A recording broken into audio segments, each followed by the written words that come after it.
welcomed an All-American quarterback from Purdue University, Bob Griese. A selfless leader, Griese sacrificed personal statistics for the good of the team. Bouncing back from an injury that took more than half the 1972 season from him, Griese led the Dolphins to the only undefeated record in NFL history. You have to be competitive, you have to have the drive and the determination, and no matter how much money they pay you, you still have to have the attitude, I would do this for free because I love to play the game. Play and I came to stay. Football was the game, Country Don was the name. Don Maynard was drafted 109th overall by the New York Giants in 1957 and began his career as a punt returner. He entered the AFL with the New York Titans. The Titans became the Jets in 1963 with Joe Namath at quarterback. Maynard had 5 seasons of more than 1,000 receiving yards, and he was named to the AFL's All-Decade team for the 1960s. As I played my part many times, even late after dark, I don't have to look back because I played it with my heart. Give me 18 years of daylight. That's all I need. The dynamic Gale Sayers was the NFL's equivalent of a shooting star. Bursting onto the scene in 1965, he won Rookie of the Year honors and tied the NFL's record for most touchdowns in a game with 6. Whether running off tackle, returning kicks, or catching a pass, he was a threat to go all the way every time he touched the ball. Sayers' career only lasted 68 games, but to many, he was the most picture-perfect running back of all time.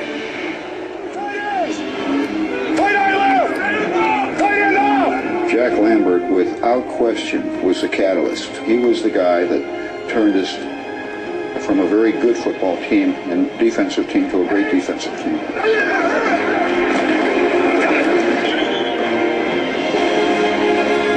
I never looked at professional football as a popularity contest. I look at it as my job. I don't care that my opponents like me. I care that they respect me, though. As the leader of Pittsburgh's Steel Curtain, Jack Lambert instilled fear in his opponents. From 1956 to 1967, Lenny Moore put the big play in the NFL's best offense. As a combination flanker running back, number 24 could break long runs, and he could catch deep balls as well. While dressed in the Colts blue and white, Moore earned 6 trips to the Pro Bowl and helped Baltimore win back-to-back league titles in 1958 and 1959. He was one of the best all-around players in NFL history. As the first-round draft pick of the Tampa Bay Buccaneers in 1976, Leroy Selmon was the cornerstone of the expansion franchise. His domination on the defensive line helped Tampa Bay win 2 divisional titles and earned him Pro Bowl honors in 6 consecutive seasons. Named Defensive Player of the Year in 1979, Selmon set a standard of excellence that will always be the measure of a Buccaneer lineman. Nicknamed Manster by his Cowboys teammates, Randy White was the anchor of the Dallas Cowboys' awesome defensive line for 14 seasons.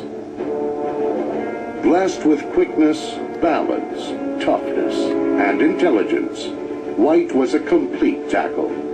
He was voted to the All-Pro team for 8 years and to the Pro Bowl 9 times and captured 1 NFL Defensive Player of the Year award.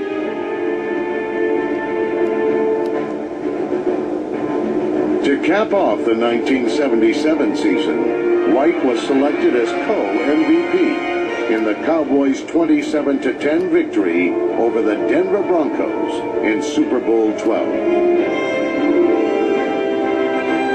Randy White ranks as one of the all-time. Sammy Baugh is a football legend, but Slingin' Sammy came to the NFL as a lanky cowboy from Sweetwater, Texas, who grew up with little knowledge of the game. Didn't know one thing about it. I didn't even know how many teams that had pro football. We never heard anything about pro football in those days. In 16 seasons with the Redskins, number 33 helped popularize the forward pass.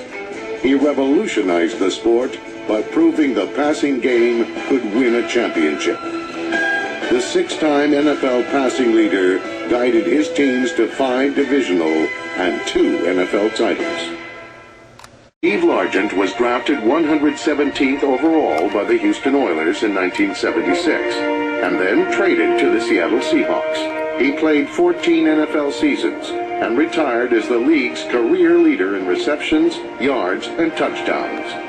He was selected for 7 Pro Bowls and missed only 4 games with injuries in his first 13 seasons. The Seahawks created the Steve Largent Award, presented annually to the player who best exemplifies Largent's spirit, dedication, and integrity. Cowboys running back Tony Dorsett was one of football's most elusive runners. Fleet of foot with explosive speed, Dorsett topped the 1,000-yard mark 8 times and set an NFL record with his 99-yard touchdown run against Minnesota. He's a handoff, Dorsett at the middle. Here he goes. Cuts to his right, on all the way. Go! To the 40, to the 40. He's got 2 men to beat.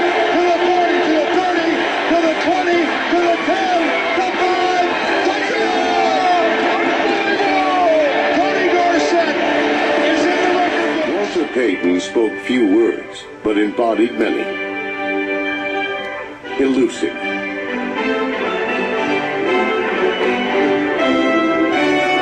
Powerful. Nimble. Poetic. Graceful. Smooth. Tenacious.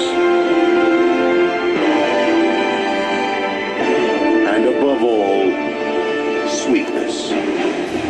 The road to Canton is not straight. You know, it's only 50 miles from Grand River to Canton. But it took me 67 years to travel that distance. And when you get there, you want to make the most of your time. They have a red and a white light. The white one goes on when you have a minute left, the red one when you're supposed to finish. I just want you to know I unscrewed him. While there's rarely brevity, often there is levity. I'm supposed to have good hands. You have to stay with me a moment on this one. This is a little goofy here. I believe that the busts talk to each other. Every quarterback wants one more thing. What I wouldn't give right now to put my hands under Mike Webster's butt just one more time. He wants one more Sunday in front of his fans with a football in his hand with one last chance to go deep. And I'm going deep. Induction Day is a day for exaltation, celebration, Art Rooney, and appreciation. I know you're watching, Art. I love you. But most of all, it's a chance for the greats of football to reflect and share their feelings about the game they love. You know, anybody can quit. Anybody can do that. A Hall of Famer never quits. I wanted to stand in front of my boys and say, do it like your dad, like any proud dad would want to. And at that moment, a voice came over me, and it said, look up, get up, and don't ever give up. This is not an ending point. This is a beginning point.